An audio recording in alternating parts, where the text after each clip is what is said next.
Up next on the MARR Rock Show from Chicago, Illinois, sort of. We've got, I'll explain that in a minute. We got Blacklist regulars vocalist Luke Keating with us. They've got a new record out called Through the Blast. Luke, welcome to the show.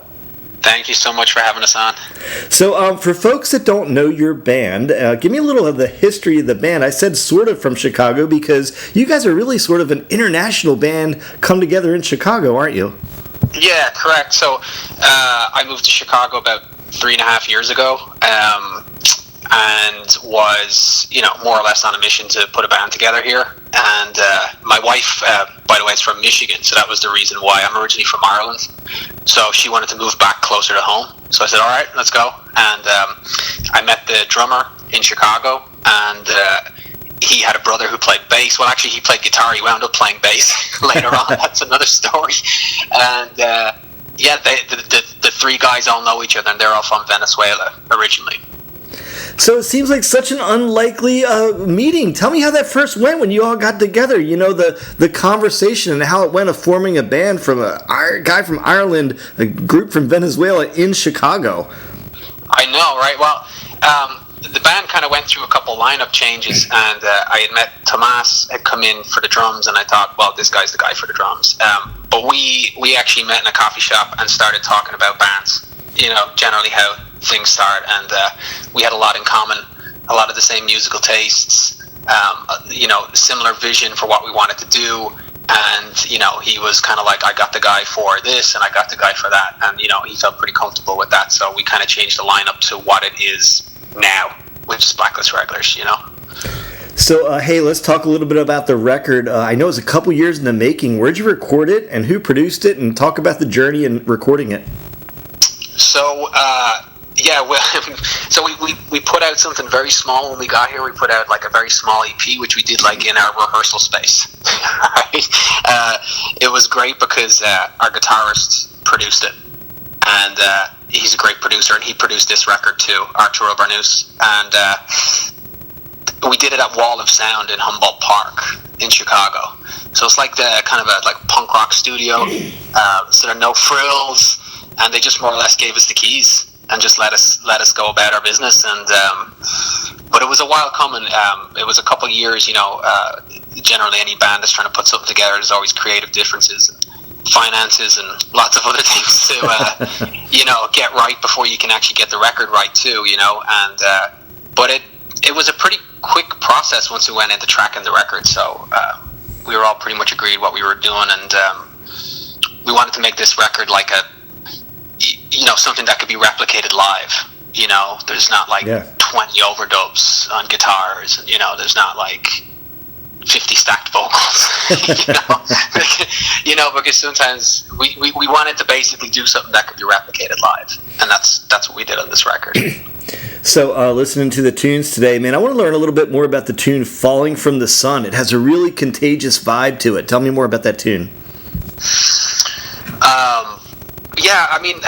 The sort of premise for that song is just sort of, overcoming adversity or facing, inner demons. And for me, it's a very personal thing for me. It's like that kind of like you go too close to the sun. There's only one way you're going, and it's down.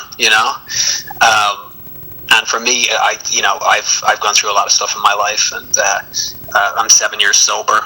So for me, that was very much written about that type of thing. But I think that that could be interpreted many different ways for different people.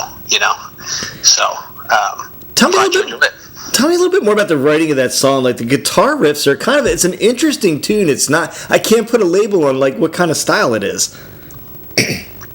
That's kind of what happens once Arturo starts playing guitar on the songs. They kind of turn to this different slant. He's very influenced by a lot of heavier bands.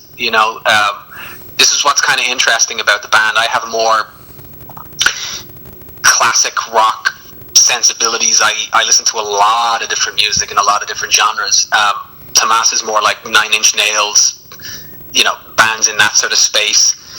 But Arturo was more into like, Slipknot and Korn and, bands that are, so there's a very interesting like push and pull that goes on with the record. And generally what we get is this kind of like semi-metal slant to where the guitars come in, and the rhythmic elements to it, and the timings and stuff like that, which is kind of cool. I think it kind of sounds familiar, but also at the same time sounds a little different.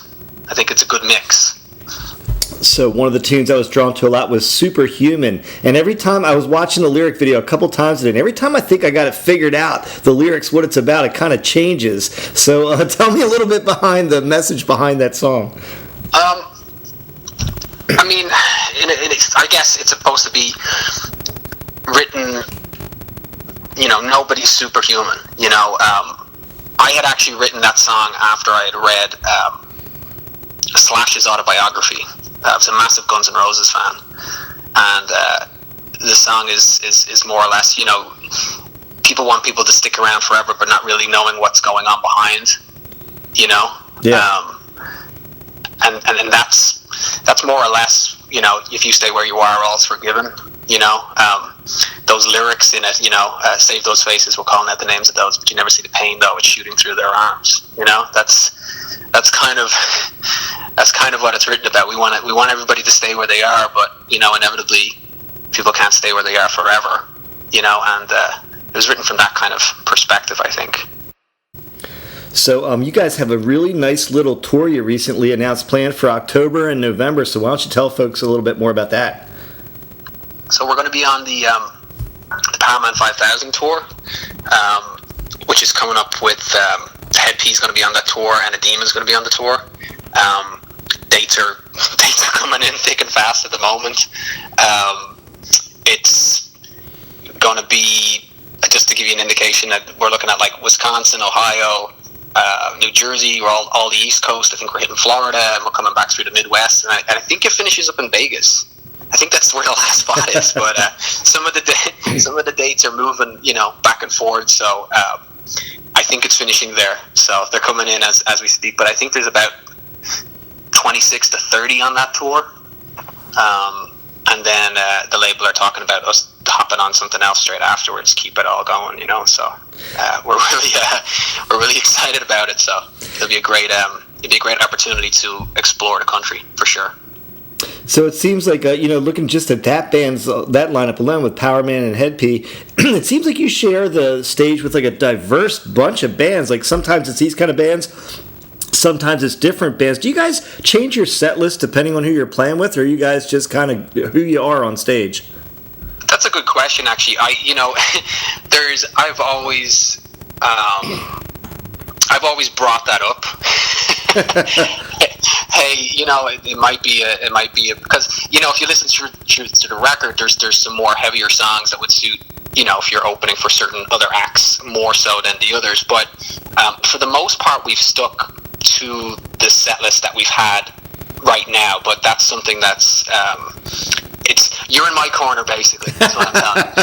Didn't mean to start a band fight, No, and you know what? It's great to play with a lot of different diverse bands, and it's interesting as well when fans from other bands that you wouldn't think come up to you afterwards and really like what you're doing too. I think that's really cool. It all kind of fits in under the same umbrella, but it's nice that like somebody would be drawn to what you're doing that's not necessarily what they came to see.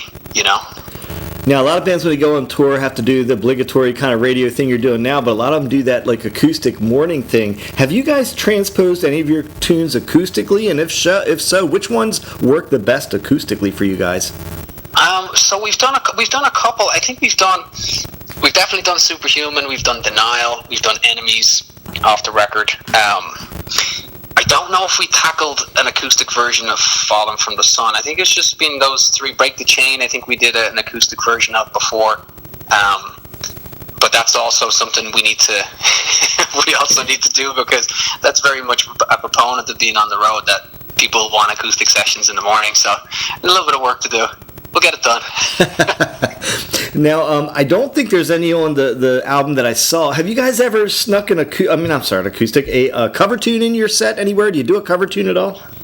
Yeah, actually, we're doing a cover of Muse Hysteria now on the set. which we really enjoy playing. And actually, we had been doing a covers thing on the side too, just to get a bit of money in, like to afford to do this record. Yeah. So we've been doing a whole ton of covers over the last year. So you may find some of those slipping in as well, because it's always a good thing if you can hit a fan base with a cover, because I kind of think if you nail that, they kind of listen to the next 3-4 songs that you've got anyway. You know, it's a good meter stick for showing people what you can do, I think. You know. So I'm curious, with your guys' unique background, you know, 1 from Ireland, 3 from Venezuela. Tell me a little bit about, you know, it's hard enough to make a living here in the States in the music industry. Is there a way to make a living in Ireland or Venezuela in the music industry these days? Well, I can't speak for Venezuela, but I can only speak for Ireland. There was before the housing market collapsed. Yeah. There really was. I mean, there was. That's how I made a living at home. But you know, once that kind of went belly up, it was very, very difficult to get paid for, you know, live shows. And you know, in America, I think it's probably 10 times as hard to break through. That. Yeah, that's what I was wondering. You know, but I mean, it's just so much. This numbers. You guys have numbers over here. You know, like the whole population of Ireland is, you know, 4.5 million. To put it into perspective. Right. So, you know, if it works over here, it works on a much bigger scale. Generally, the artists that make it in Ireland come to America to make it. You know, like your U2s and Van Morrison and all these, you know, the Cranberries and artists like that. You know, Tin Lizzy. Even before that, they all came to America to make it, and then kind of, you know, were accepted in Ireland, so to speak. So, hey man, one last thing before I let you go. Like, what is the most important thing for you guys now to keep your momentum going? Is it the tour? Is it the airplay? What's the biggest key for a band at your stage right now? I think it's for me, it's shows. You know, shows and you know, if you've got lots of shows, it helps for radio. You know, because you know, you're out there doing it, so they're more likely to play it.